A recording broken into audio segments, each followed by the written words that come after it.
Class নাইনে life science চতুর্থ অধ্যায় জীববিদ্যা ও মানব কল্যাণ। তোমরা সবাই মন দিয়ে শোনো, লেখো, আর সবাই লাইক অ্যান্ড সাবস্ক্রাইবটা দিয়ে দাও। তাহলে ক্লাস নাইনে লাইফ সায়েন্স চতুর্থ অধ্যায় বাংলা মিডিয়াম, বেঙ্গলি মিডিয়াম প্রশ্ন উত্তরগুলো সব শোনো।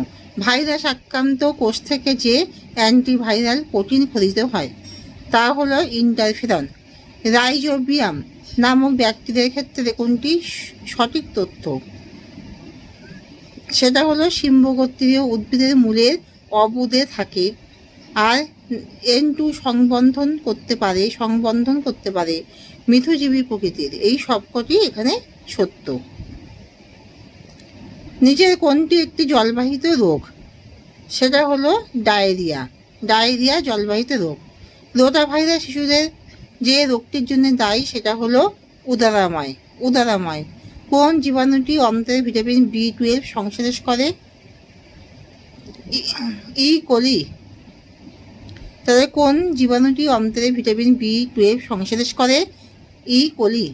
নিচের কোনটি নাইট্রোজেন সংবন্ধন করতে পারে? সংবন্ধন করতে পারে সায়ানোব্যাকটেরিয়া। অনাক্রম্যতার সঙ্গে যুক্ত কোন রক্তকোষ? কয়েক প্রকার WBC। DDT টিকাটি যে রোগের প্রতিরোধের জন্য দেওয়া হয় সেটা হলো সবকটি, অর্থাৎ ডিপথেরিয়া হবে, হুপিং কাশির জন্য দেয়, টিটেনাসের জন্য দেয়। ইমিউনোগ্লোবিউলিন হর্ষই ময়হস্যি হর্ষ দন্তান্নয় ওকা গয়লয় ওকা বয়হস্যি হর্ষ লয়হস্যি দন্তান্ন। অণুগুলি হলো এক প্রকার ফ্যাট। ভ্রূণের দেহে যে প্রতিরক্ষা গড়ে ওঠে তা হলো নিষ্ক্রিয় ইমিউনিটি। ধান ভুট্টা গাছের মূলে পাওয়া যায় অ্যাজোস্পিরিলাম।